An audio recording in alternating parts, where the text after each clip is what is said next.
आज महाराष्ट्र राज्याचे उपमुख्यमंत्री व अर्थमंत्री यांच्या अपघाती निधन झालेलं आहे. अनाकाली आणि अचानक झालेल्या निधनामुळं महाराष्ट्राच्या राजकारणामध्ये पोकळी निर्माण झालेली आहे. माझे अजितदादांचे मैत्रीचे संबंध होते, चांगले दिलदार मित्र होते. कोपरगावच्या विकासासाठी 2004 ते 2014पर्यंत मी विरोधी आमदार असतानासुद्धा त्यांनी मला भरीव मदत केली. आजही आशुतोषला चांगली मदत केली.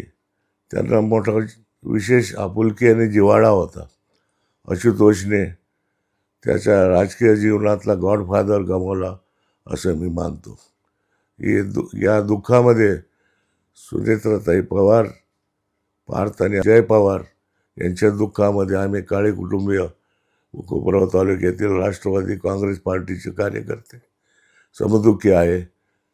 आणि मोठी वाईट घटना आणि अनपेक्षितपणे ही घडलेली, मनाला वेदना देणारी आणि दुःख देणारी घटना घडलेली आहे.